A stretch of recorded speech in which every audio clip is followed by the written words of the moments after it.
All right, so here we go with 3.3. And so what we've talked about so far is we have talked about average rate of change and instantaneous rate of change.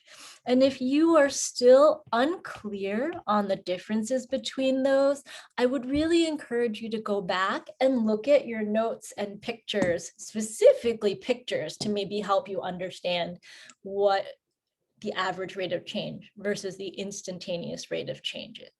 Okay. We also, in section 3.2, took a look at the formal definition of a derivative. And when we looked at the formal definition of the derivative, some of us might have been like, wow, there's so much algebra involved. And we're using conjugates, and we're using fractions. All these things, and we're just expected to remember them all. Now, I'm not going to say that's all going to go away because it's not going to go all away, okay? But what we are going to be learning is some rules that we can sort of consider as shortcuts. Okay. And so instead of taking 20 different steps to get to the derivative of x squared, we're going to be able to find that one pretty quickly. Okay. Now, one thing that I want us to keep in mind, most of the rules that we are going to learn from now through the end of chapter 3, actually all of them, all of these rules are shortcuts to the formal definition. So if you think, oh, we're working through a rule and the rule seems so long and so hard, it could be a bazillion times worse. Okay, it could be way worse if we had to do it with limits. And so that's just sort of something to keep in mind as a perspective, that all these shortcuts we're going to learn, some of them are going to be short, some of them will still be kind of long and involve algebra, but regardless, they will all be shorter than using the formal definition. Okay. So I just want to manage expectations here. A shortcut does not mean it's always short. Sometimes you'll still have to work, but it's relative to how bad it could be. Okay. All right. So the concept here, when we are looking at a derivative, okay, let's kind of refresh a little bit. We've got some function, okay? We've got some function, we'll call it f of x. We pick a point and we say, hey, I'm really curious to know what the slope is at that point. So to find the slope at a specific point, we find the derivative and plug in the desired value for x. Okay. So let me read that to you one more time in case you're still writing. To find the slope at a specific point, we find the derivative and plug in the desired value for x. Okay. Now for this point here, this blue point, would you expect that the slope or the derivative is positive or negative? Awesome, George, I love how quick that response was. This slope better be positive. Because if we sort of sketch that, what is this line called again?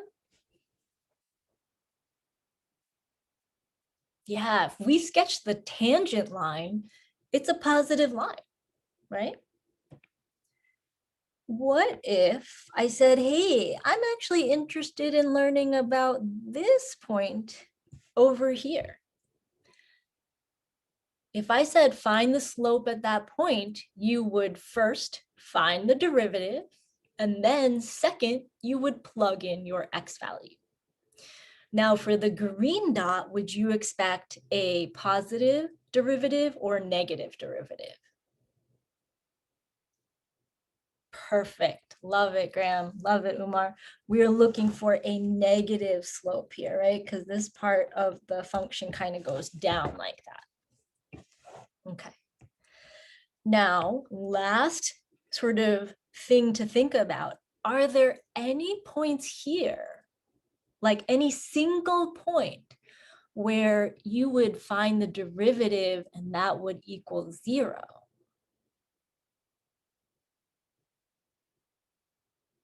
And if so, where do you think that is?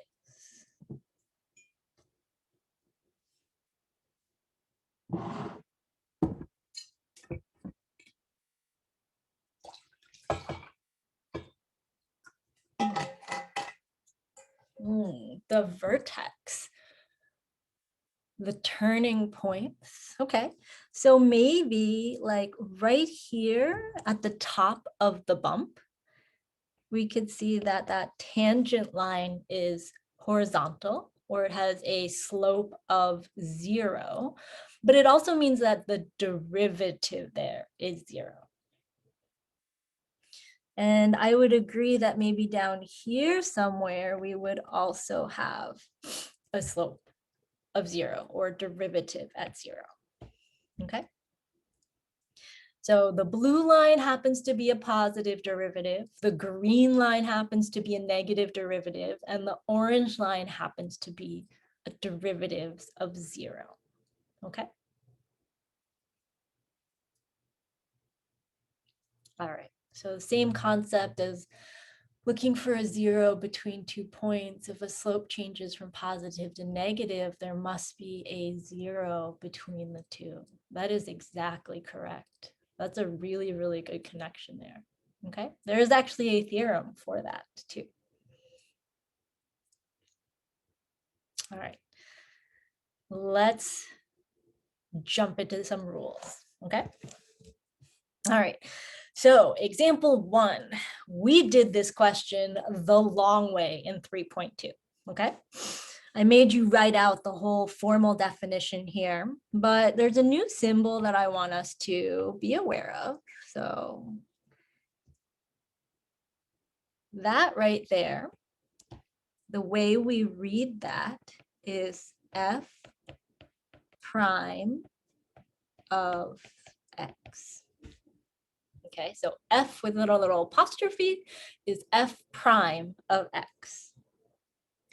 This is the same as in that 3.2 notes, I wrote dy over dx.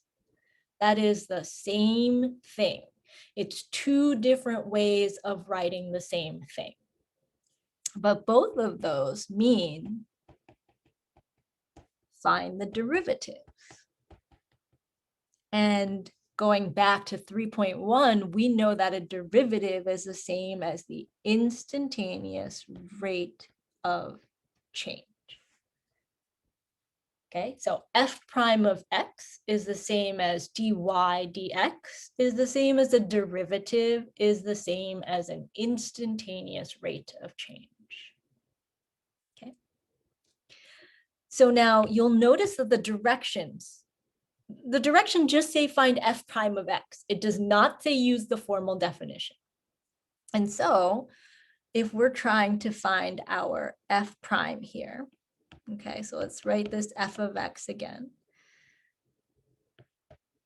And I'm going to write some of the invisible numbers that are here. So specifically, what is the number in front of x squared?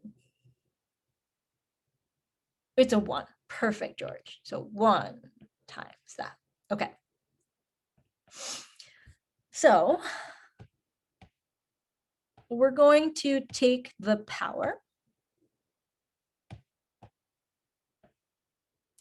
And we're going to bring that power down to the front. So we'll have 1 times 2. Okay, the 2 is from the power. Keep the x. And then we're going to do 2 minus 1. So we're going to lose a power in the exponent. Now, 1 times 2, we all know is 2. And 2 minus 1 is 1. So we have 2x to the first power. But if we get rid of numbers we don't need to write, we might just write it as 2x.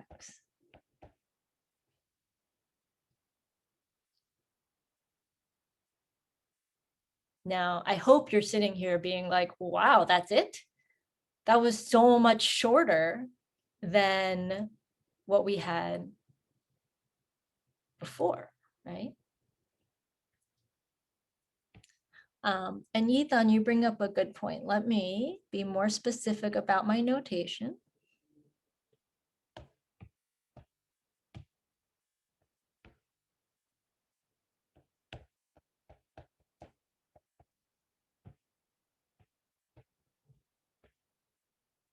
Okay, so if f of x means that, then f prime of x, we bring the power down and we lose a power.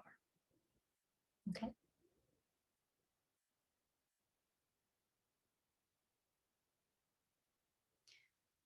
And so I took a snapshot here of a definition and a rule, okay?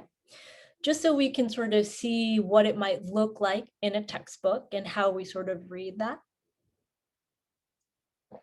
Okay, so here we go. If f of x equals x to the n, then f prime of x equals n x to the n minus 1. Now that's the same thing we just did here, where we bring the power down. The power was n, and then we lose a power, okay? And so here we see the f prime notation. And here we see the dy dx notation. Okay, so there are different ways of writing the same thing.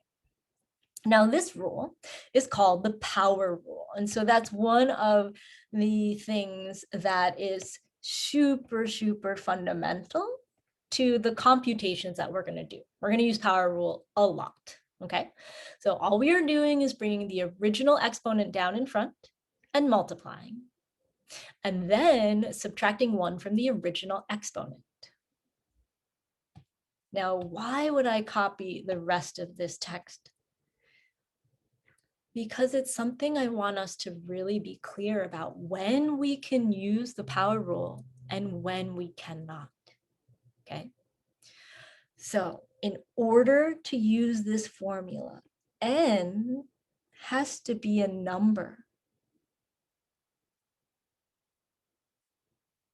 And x must be a variable. So n has to be a number, x has to be a variable. Can you folks think of a function where we have something to a power, but x is not a variable? Like this base part is not a variable and the exponent is not a number.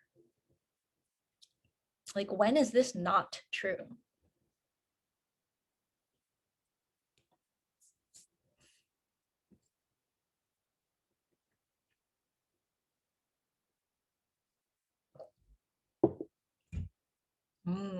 And what is the formula for exponential functions?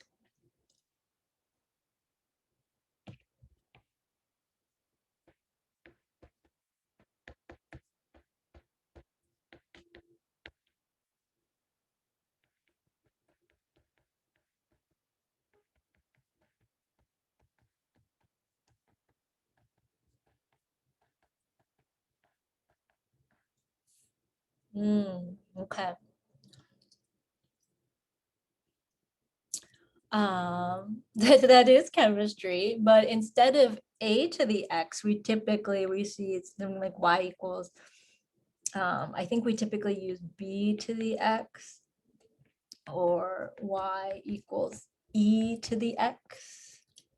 Yeah, okay. So I want to write this right now just to plant a seed that as we're moving forward, we are eventually going to learn about derivatives of exponential functions, and they're going to follow a different rule. So this power rule only works when the base is a variable and the power is a number. Okay, base is a variable, power is a number. Then we're good to go. All right, let's try a few of these.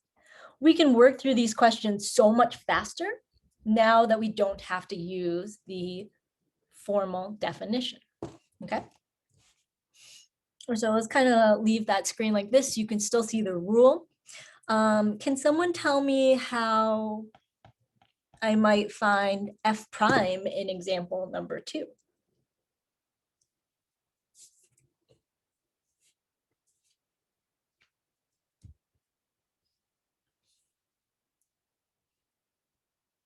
Bring that 6 down, perfect. 6x to the, and George, how did you get that power of 5? 6 minus 1. I love it. Okay, so I'm going to write it as 6 minus 1. I know you guys know 6 minus 1 is 5, but the thing I want to make sure we all get is that we all understand the pattern and how do we apply it no matter what that number is in the power. Okay, so 6x to the 5th, that is our derivative. Okay, pretty straightforward, right? All right, what about example number 3? d dx means find the derivative of pi. What are our thoughts on how to do example 3? Oh, I see a guess for 1. I see that there's no variable, so it's 0. Some people got 1. Okay. Well, sometimes I find it easier if I make the question like all those imaginary numbers, like the numbers that we don't have to write, but are secretly there, to write them out.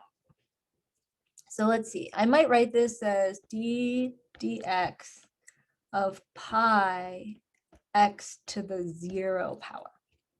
Because I know that 0, a power of 0 means x to the 0 gives you 1. Okay. Now, according to the power rule, I keep the pi in the front. What number am I bringing down to the front?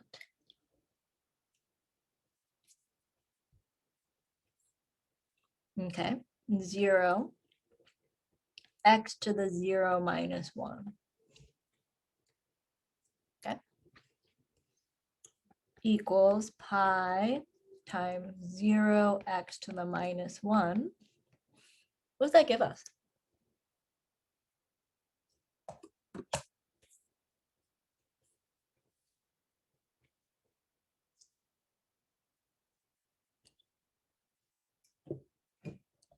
Yeah. I'm multiplying by 0. So 0 times pi, 0.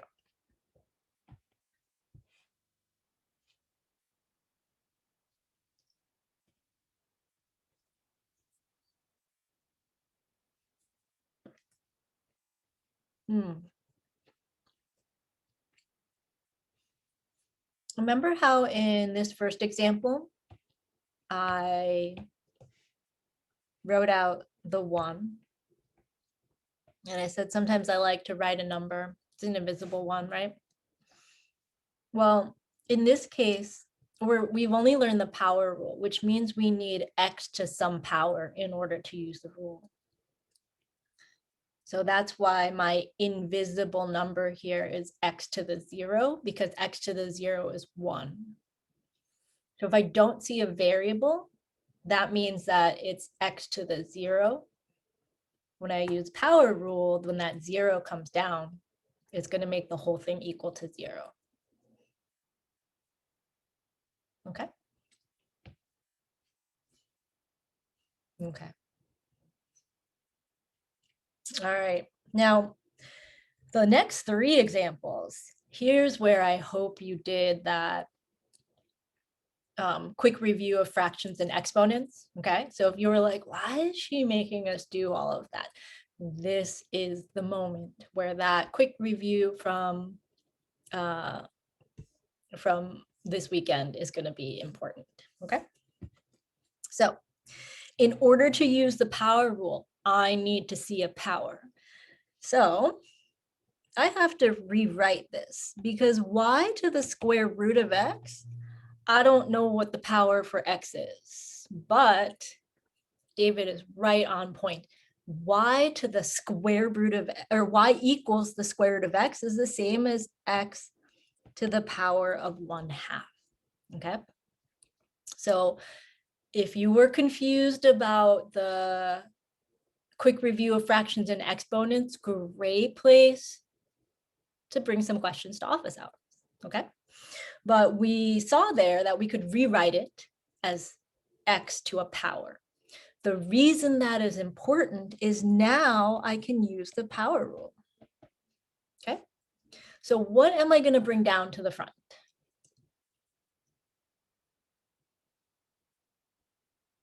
Yeah, I'm going to bring that power down to the front. I know it's a fraction, but it still fits the rule. X to the 1/2 minus 1. Right? Because the power rule is you lose a power. I asked you these questions yesterday too, right? What is 1/2 minus 1? What are all these fractions minus 1, right? And the reason is because we're going to see those a lot in these kinds of questions. So 1/2 minus 1 gives us -1/2. Okay.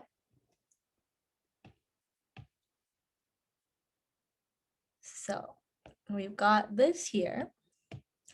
There's one last thing I'd like to do with this question. I would like to rewrite this question, or sorry, rewrite the answer so that we have radicals instead of fraction powers.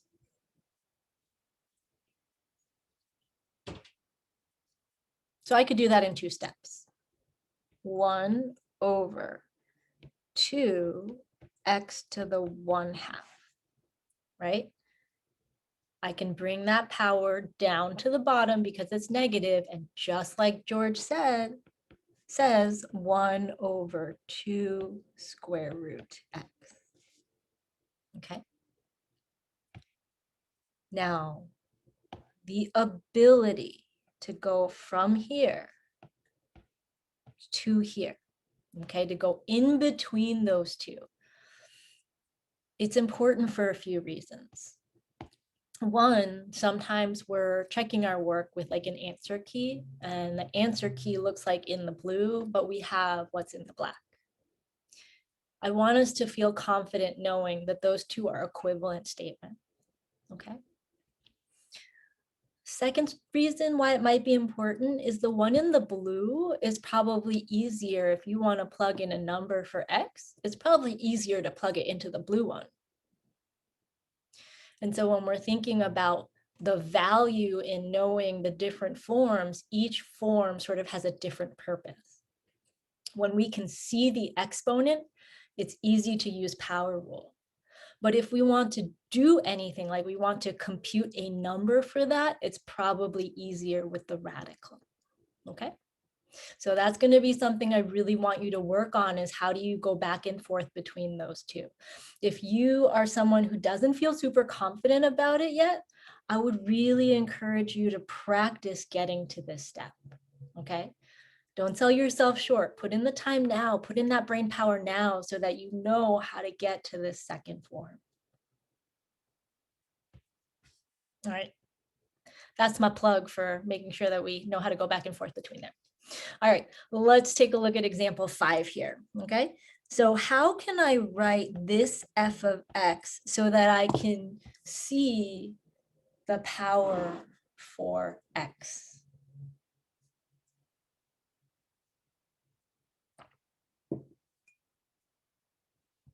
I mean, I would say you can see the power for x right now, but it's not quite in the right form.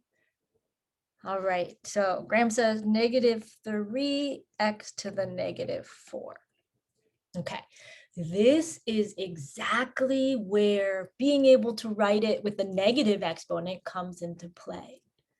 Because when we have x, but it's in the bottom of a fraction, we can't use the power rule there.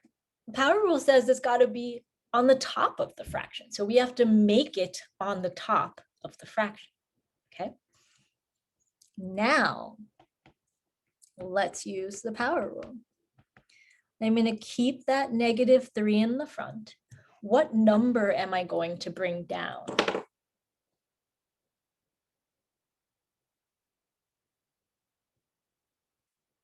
A negative 4. Love it. Negative 4x to the negative 4 minus 1.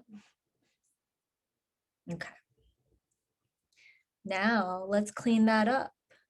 Negative 4 times negative 3 gives me 12. And what is the new power for x?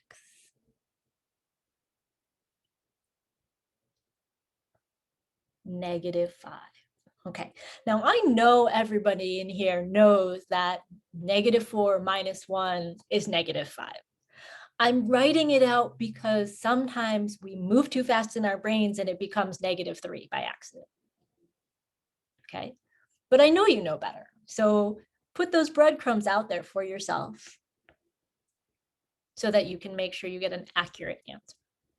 Okay, now, how can I rewrite this so I do not have any negative exponents?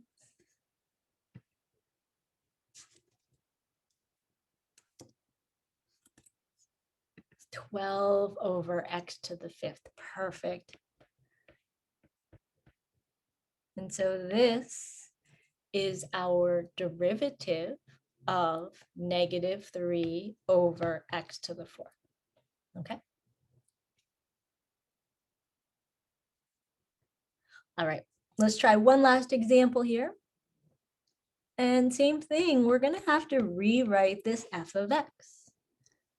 So I'm wondering if to start with, I'm going to keep the 2 on the top and the x on the bottom. But I'm wondering, based off of that quick review of fractions and exponents, if you can tell me what the power of x is if it's in the denominator.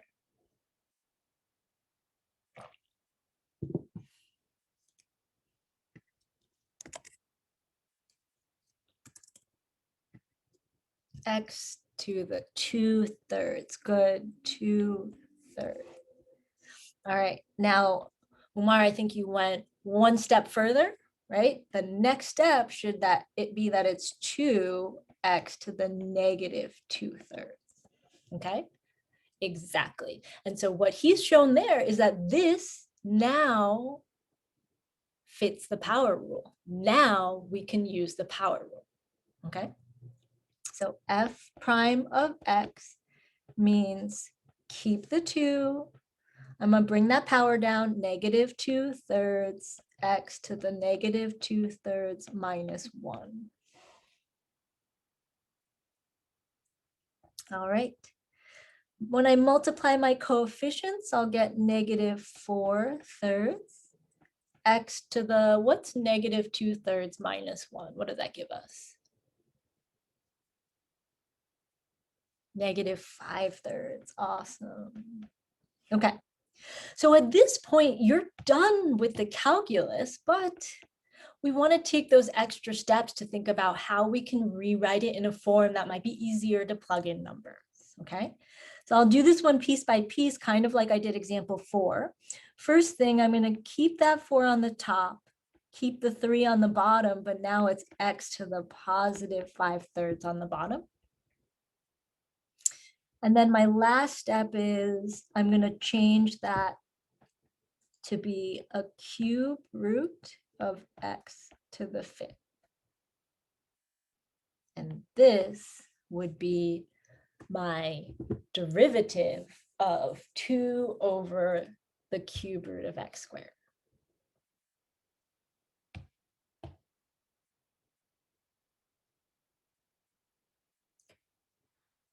Now, this is certainly a lot of computation. It's a lot of fractions and negative numbers and positive numbers, all kind of mixed together. Some invisible numbers that we have to worry about. But at the end of the day, all of these answers, the ones inside the boxes, what do they tell us about the original function?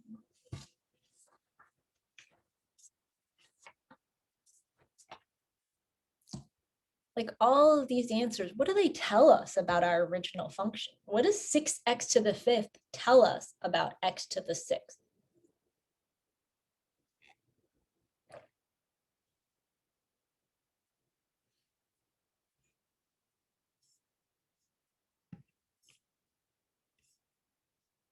Yeah, it tells us the slope.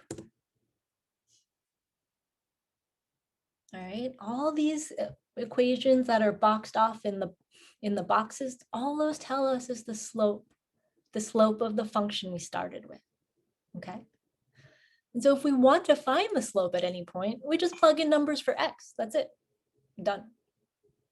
Okay, all right, I see a question in the chat. Are these extra computation rules after simplifying done in order to have similar properties to our original f of x? Yes and no. I think if we consider perhaps 1/2 x to the negative 1/2, if I said plug in 4 for x, I think it's harder for us to say 4 to the negative 1/2, like what is that? But if you see it written like this, I bet you could plug in 4 and not be a problem. Okay, so it's twofold. One, I think being able to go back and forth is an important skill to practice. And two, one of the forms is easier to take a derivative, but the other form is easier to plug in a number. Okay.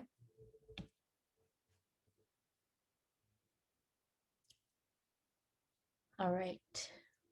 So let's move on. Okay. It turns out that there are two sort of special cases for the power rule. Okay. And some textbooks sort of tell you this as different rules, but you don't have to think about them as different rules. You can think about them as special cases of the power rule. Okay, so whatever makes more sense in your head, but I just want to show you two cases where you might be able to find the derivative sort of as a shortcut. Okay, so one case is some people call it the constant rule. Okay. All right, so if I take the derivative of this, okay, so C stands for a constant, and we know that x to the 0 is like the imaginary number, or the, not imaginary, I should stop saying that word, the invisible number that is next to that, okay? And if we use the power rule, we get C times 0 times x to the 0 minus 1, which when we saw that example with pi gave us 0. Okay. The shorter version of that is that when you see the derivative of a constant, just a number, so this is just a number, then that will be 0. Okay.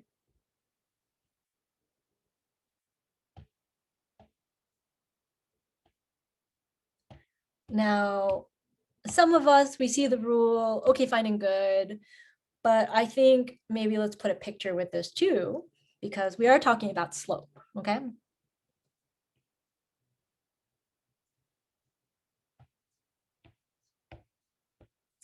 What if I have y equals 5? What does that look like? Oh, yeah. Okay, yes. So y equals 5, that's just a horizontal line. If I were to draw y equals 5 on the graph, then it would just be a horizontal line here. What's the slope of that line? Slope of that line is 0, right? Okay, well, let's try a different example. Whoops. What if I have y equals negative pi?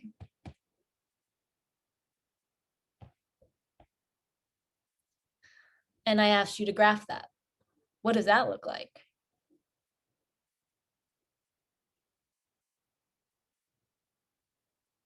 Yeah, it's still a horizontal line, but maybe down here somewhere, right?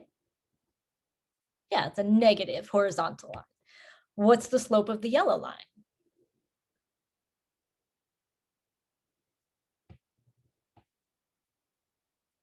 0. Nice. Okay, so all this constant rule is saying is that the slope of a horizontal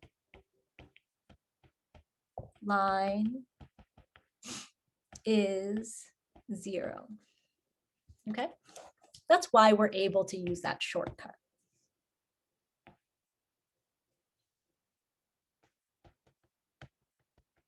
Similarly, we can have a rule for linear functions, okay? So for example, let's say I have the derivative of cx.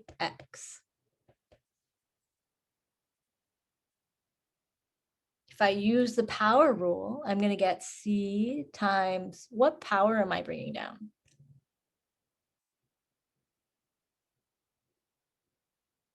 1, x to the 1 minus 1, okay, equals c times 1, which is c, x to the 0, which is, what does that give us?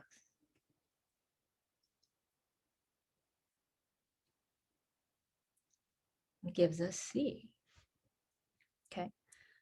Or maybe the shorter way of saying this rule is the derivative of a linear function is just the slope of that function, okay? So let's put a picture with this real quick before we move on to the next rule. Okay, let's say I have y equals 5x.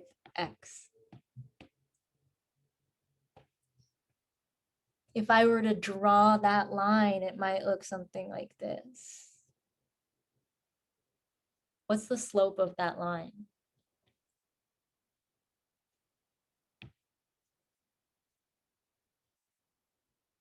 Yeah, slope of that line is 5, which also means the derivative of 5x is 5.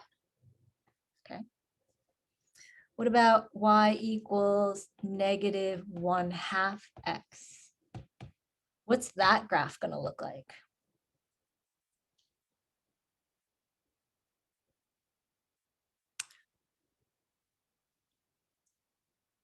What's that graph of negative 1/2 x going to look like?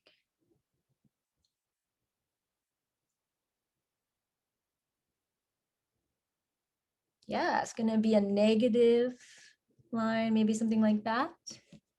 All right. What's the slope of that line?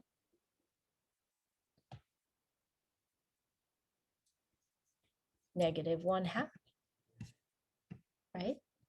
So the constant, the number in the front, well, when I used the power rule, the variable went away and it was just the constant. But another way to think about that is the slope of that line is the derivative. So if the slope is 5, the derivative is 5. If the slope is -1/2, the derivative is -1/2. Okay. So two special cases here, but if you don't remember the special cases, you can still use the power rule. Power rule always works when you have a variable in the base and a power in the exponent. All right. A couple awesome things that come out of the way that derivatives are designed is that if you're adding and you're subtracting, well, then you can take the derivative of each piece and then add them or subtract them. Okay, so sum and difference rules means that if you have a bunch of different derivatives or functions and you're adding or subtracting them together, then all we need to do is take the derivative of each piece and then string them all together. Okay. All right, so let's take a look at example 7 and example 8. So example 7, here's something I really want us to get in the habit of, which is rewriting our function as necessary. What I mean by that is I want you to rewrite it so that you see the power. If you don't see the power, it's not in the form for you to do power rule yet, okay? So y equals, I'll give you the easy one, x to the 8th. That's going to be x to the 8th. But based off of that review of exponents and fractions, how can we write the 5th root of x squared?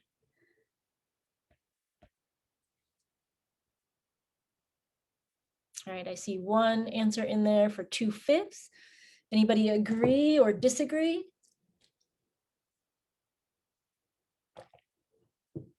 Agree. Okay. So remember, I think on the sheet I wrote power over root, right? So the power is 2 over the root, which is 5. All right, last thing I want you to rewrite. What is the power for x in the last term?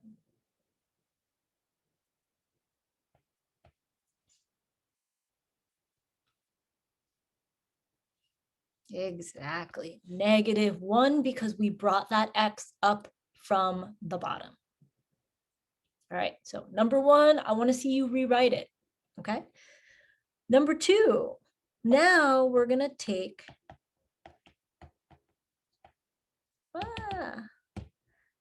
derivatives.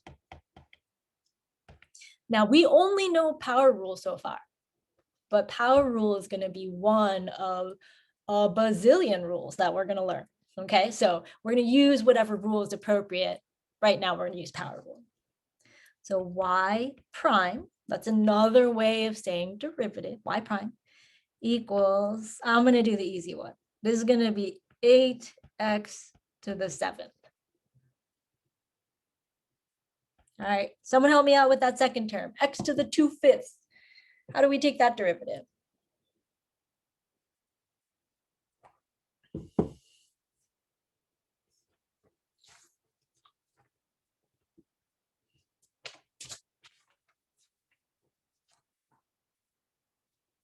Two-fifths. Good. Bring that power down. X to the 2/5 minus 1. Perfect. Minus 5 times, what power am I bringing down for that last term? -1. Good. So -1, x to the -1 minus 1. Now again, these parts where I'm writing something -1, something -1, I really encourage you to do that, especially at the beginning of taking derivatives, because sometimes we just add wrong. Sometimes we just subtract wrong. okay?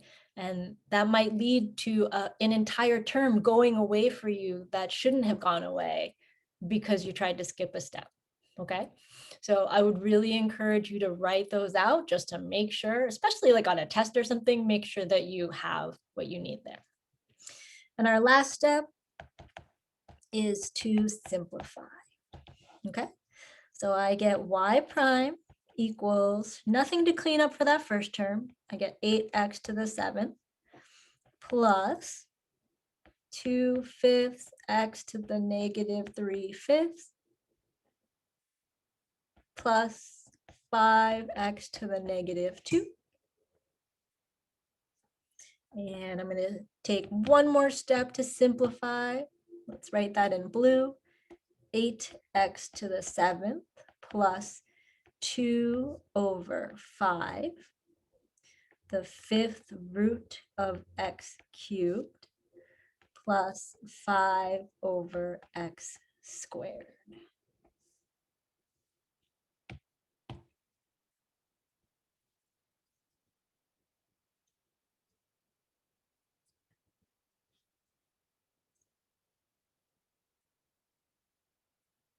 All right. So if we think about this in the bigger picture, we've got a rewrite, we've got take the derivative, and then simplify. Now, sometimes people say calculus is really hard. This middle step, this number 2, is the only calculus on that page. Number 1 and number 3, those steps are actually algebra. Okay. So I think it's important to think about, like, it's not that algebra is the most important thing ever, but it does help us access a lot of the higher math. Okay, and that's why, like, practicing these patterns, making sure you know your exponents and things like that are really that difference between like a C and a B, or like a B and an A. Okay, so the only calculus part here is that second step, that product or that power rule. Everything else is supporting algebra. All right. So let's try example 8. I'm going to rewrite f of x.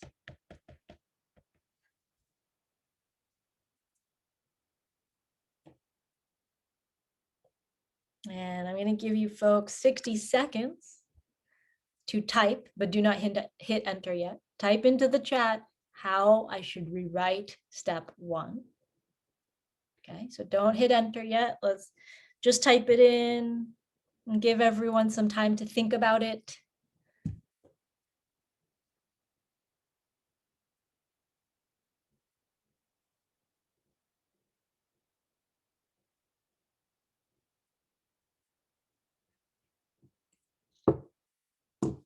Got another 30 seconds to think and type your answer into that chat.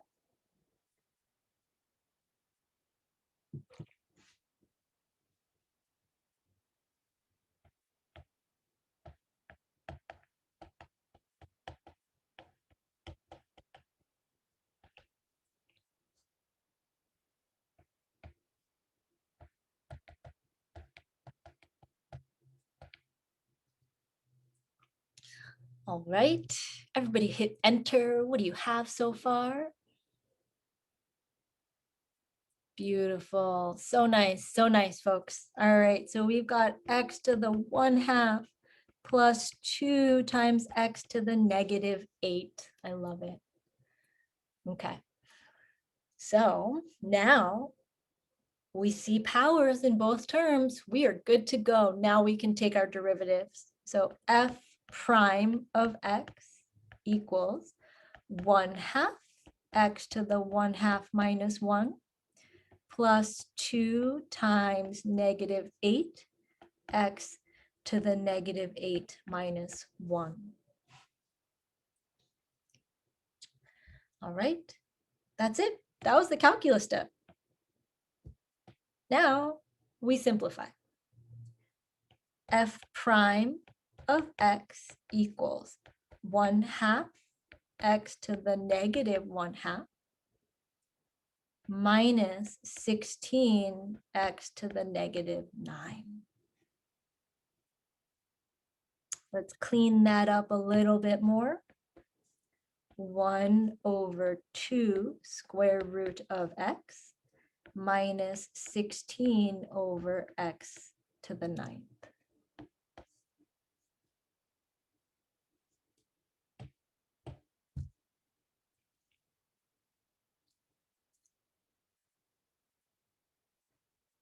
All right, so as folks are writing things down here, just a couple things I want to point out as we're at the beginning of a new unit, but when we get to the exam, okay, I really want us to be able to do questions like 7 and like number 8. So if all you do is practice like number 1 through 6 in here, you might be selling yourself a little bit short. Okay, so the idea that you could string together a bunch of those and there's sort of a slightly different rule for each piece or a slightly different algebra that we need here, that would be a really important skill to make sure you're developing. Okay.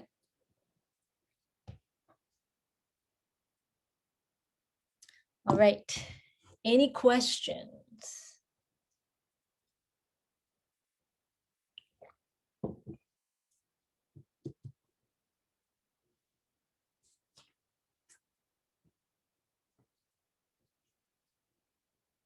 Yes, you done 100%. You can just keep taking derivatives. And you'll be looking at the slope of the slope, the slope of the slope of the slope, the slope of the slope of the slope of the slope, which is actually, the third one is actually a jerk. Okay. All right. I know we are getting close to sort of the end of class, but what I'd like to do is take a very short stretch break right here. Okay. So let's meet back at 11:30. We are going to finish up as much of the next 2 sections as we can. Okay. So take a quick stretch break, get another snack if you need to, have another coffee, maybe not too much coffee. All right. So I'll see you folks back here in 5 minutes.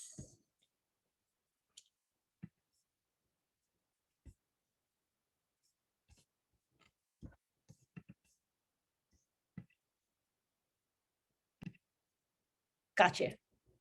Okay. So what I want us to think about as we go through chapter 3 is, in a similar fashion, we are going to learn so many rules about how to find derivatives. Each rule is a little bit different. It's a little bit challenging, but at the end of the day, what we want to make sure we know how to do is, how do we make decisions? Okay. So we're going to start off here with something called the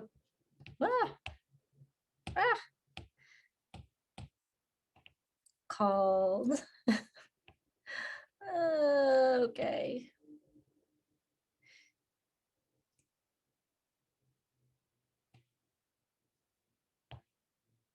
Hold technical difficulties.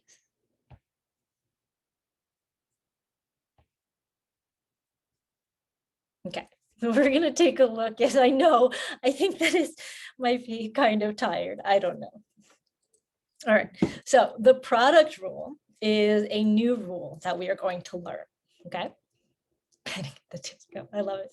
Okay, so if we have a function y equals x cubed times x to the 4th, then I'd like us to find dy dx using 2 different methods. Okay, now let's take a look at one thing we could do first.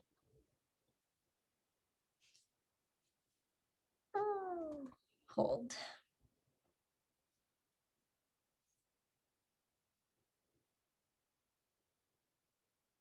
I think maybe my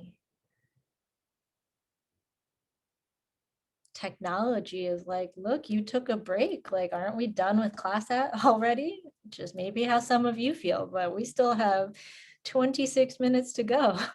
Okay, so product rule. Let's try this. If we use the idea from earlier, which is simplify, take the derivative, and then simplify again as you need, okay? Let's see, how can we rewrite this particular function? Instead of y equals x to the third times x to the fourth, how else could I write that?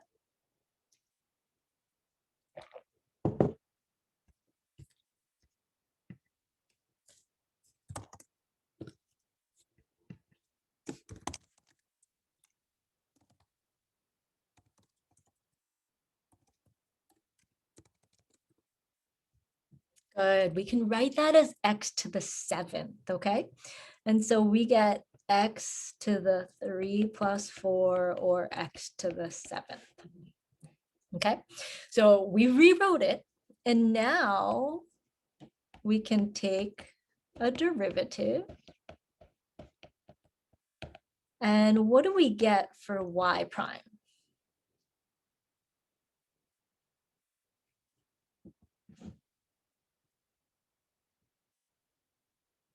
Yes, exactly. We're adding the exponents here because those bases are the same, okay? So if we take that derivative, perfect. Graham has the unsimplified version. George and Marissa have the simplified version. We get 7x to the 7 minus 1. And if we simplify, we get y prime equals 7x to the 6th. And just so we know, y prime is the same as saying dy dx equals 7x to the 6th. Okay, so again, lots of notation, lots of weird new notation. But at the end of the day, we're able to find this derivative. We just had to rewrite it first. Okay. Now it turns out that there are some cases we're going to see where we cannot rewrite it. And so what that means is we would need a different rule anytime we are multiplying functions together, okay? So here's what we have. Let's take our function, let's write it over here.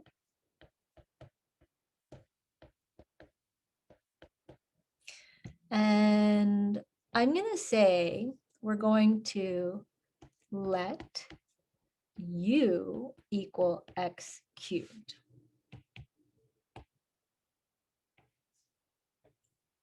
This is u, okay? Now, if I just had u, what is the derivative of that? What's the derivative of x cubed? 3x squared, good. Okay. Now, separately, I'm gonna call x to the 4th v.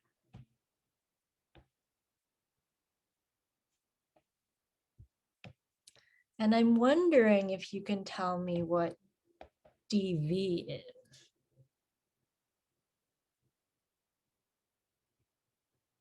Good. Now, I noticed that in the chat, someone originally said that derivative was 0. And I want to be a little bit clear here in the sense that we're looking for the derivative of that function. So u is a letter, but u is really a different function. We're just defining it as x cubed. And v is a different function. We're defining it as x to the 4th, okay? And so there is a rule that says the following.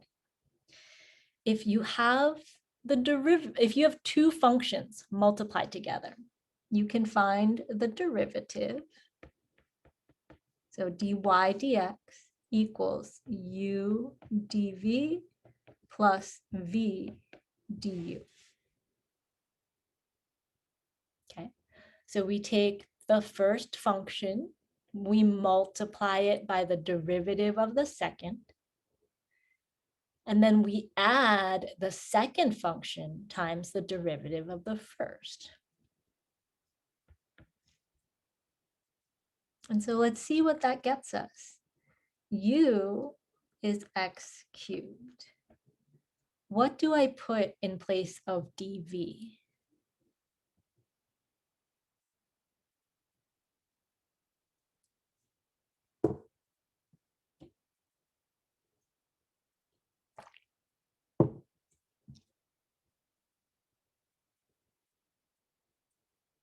4x cubed. I love it because check this out.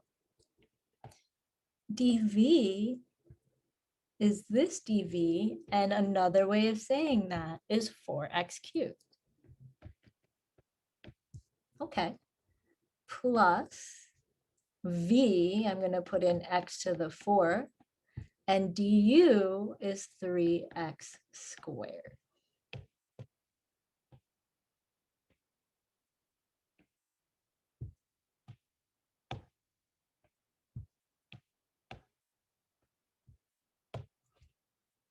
Now we're going to simplify this. 4x to the 6th plus 3x to the 6th, oh my gosh, equals 7x to the 6th.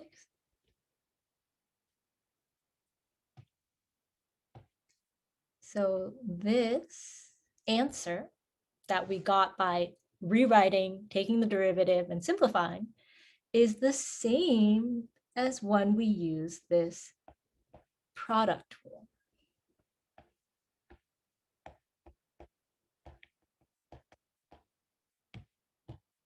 Okay.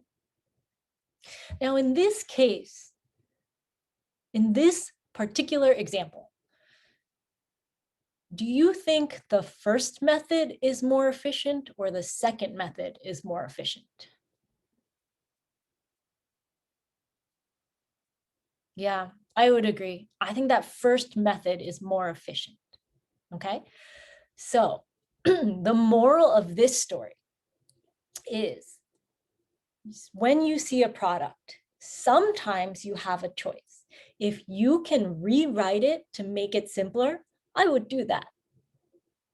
But as we move on and we learn different kinds of functions, we may not always be able to simplify. And so when we can't simplify, we're going to look to use the product rule. Okay, that is so important. Let me say that one more time. Sometimes we can simplify a product. That's great. Simplify, do your power rule, whatever it is. But for the cases where you cannot simplify, you have to use the product rule when you're multiplying two functions. Okay.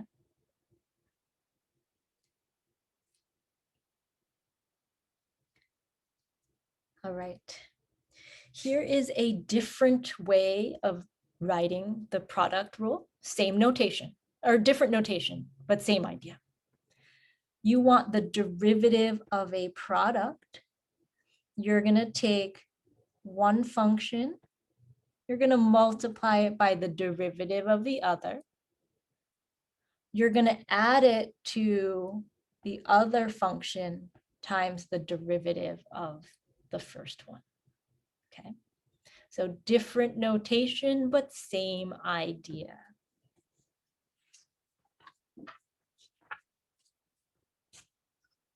I think for the sake of time, we're going to skip the proof here, but I will write it out in case anyone is curious about it. Okay, so I will write that out in case you're curious to hear about that. But what I'd like us to do is take a look at example number 10. Okay.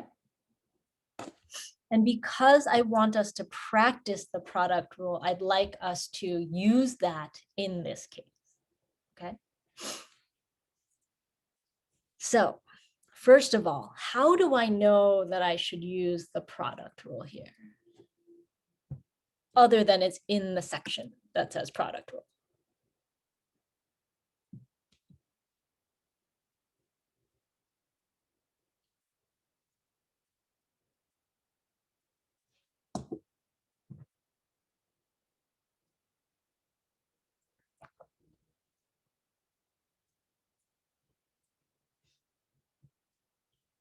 Exactly. We have two things that are being multiplied together.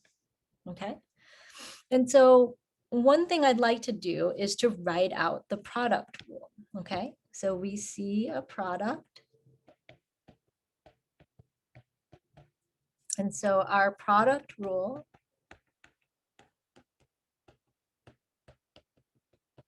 is that f prime of x will equal u dv plus v du. Okay? And so now let's set it up.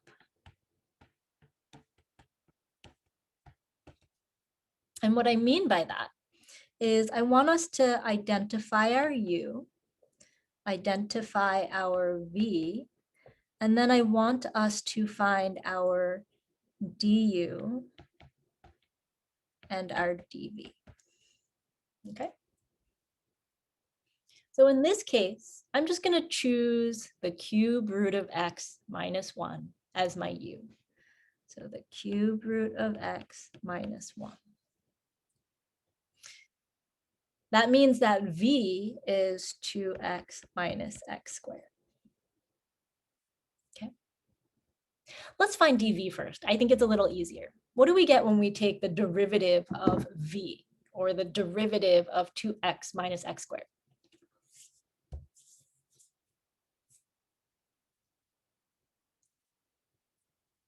2 minus 2x. Perfect. 2 minus 2x.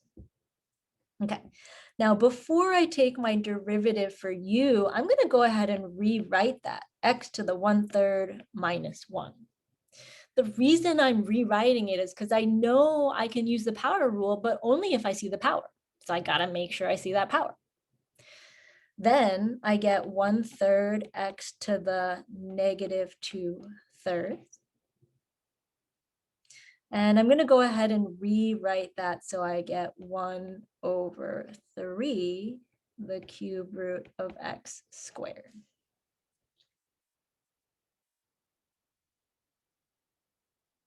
Now I didn't write down every step here, so that might be something you come back to later and fill in the blanks for yourself about how we got from one to the next. But after we've set things up, we're going to sub into the product rule.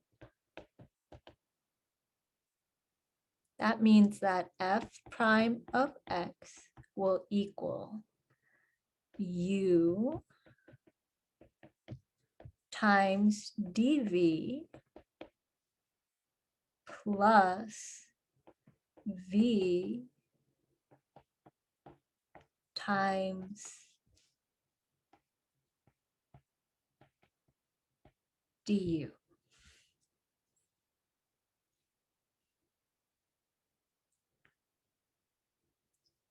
Oh, what's the derivative of minus 1?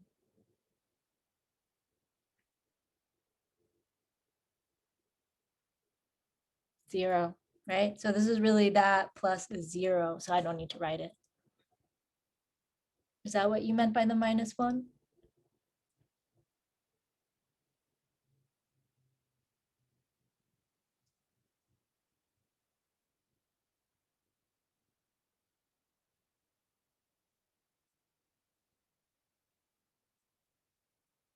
Yeah, okay. So that is one of the things. So that's probably something I should continue to do is like, I know the derivative of -1 is 0.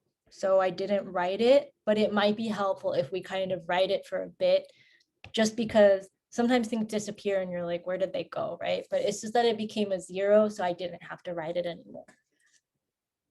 Okay, but really good question. Okay, now with this particular problem, I actually don't need us to simplify that much, okay?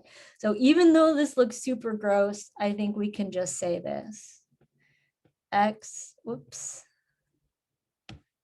The cube root of x minus 1 times 2 minus 2x plus, and maybe if we wanted, we could combine this into a single fraction.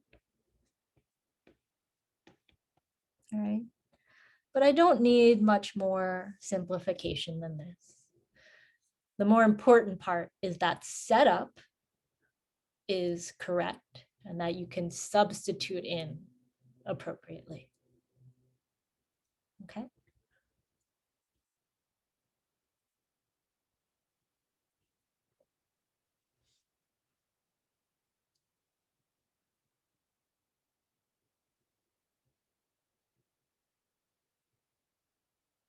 All right. I think let's take a look at this special case of the product rule. And I think that's a good place to finish for today. Okay. So it turns out that there's a special case of the product rule. And we've actually used this already today. That if you have a constant times a function, you can factor out that constant and then just take the derivative of the rest of it. Okay, so the key here is that C has to be a number that you can sort of factor out. All right. So let's sort of take a look at number 11. Now, without even doing derivatives, can someone tell me what the derivative of 11 is? Like, what's the derivative of 5x?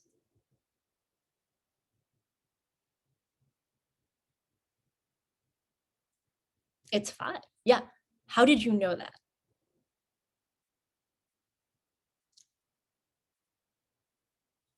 It's linear, right? But what this rule says is that we can say 5 is a number. I can bring the 5 out to the front and then take the derivative of just the x and then multiply those together. And so that's going to give me 5 times the derivative of x is 1, which gives me 5. Okay. Now, if you wanted to use product rule, I will do this real quickly so that I can show you product rule is longer and unnecessary here. Okay. So let's say you wanted to use product rule. U equals 5, V equals X. dV is 1. What is du? What's the derivative of 5?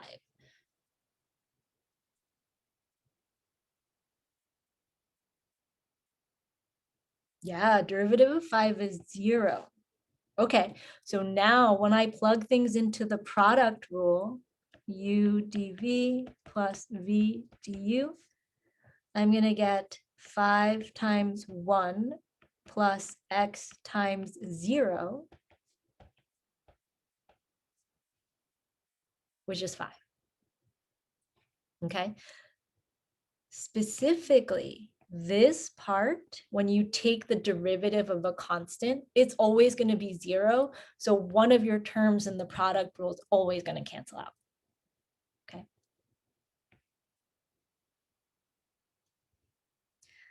Using that idea for number 12, what can we factor out of the derivative before we even do the work? What can we pull out to the front?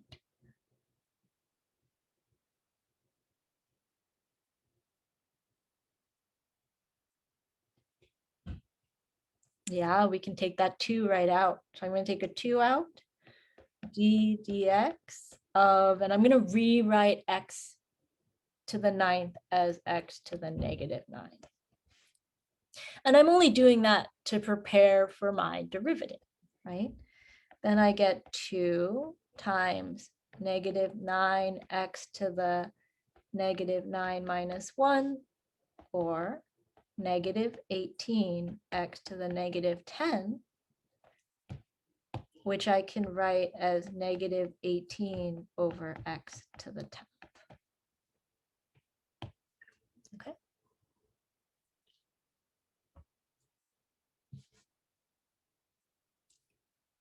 All right. So, like I said, I think this is a good place to stop.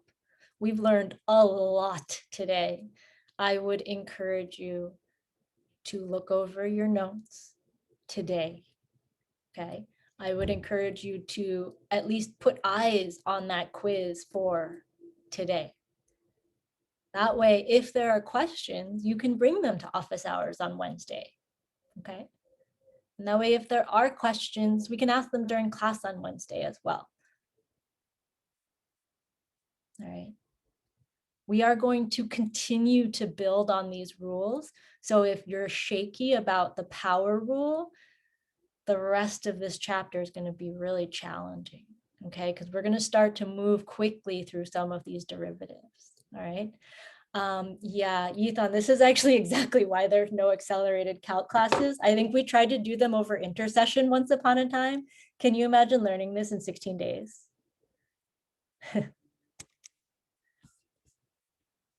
Yeah. And there is a summer school session. We do this in 8 weeks in summer school. It's not fun. I would not recommend it. I think it's really hard. Yeah. All right. Well, let me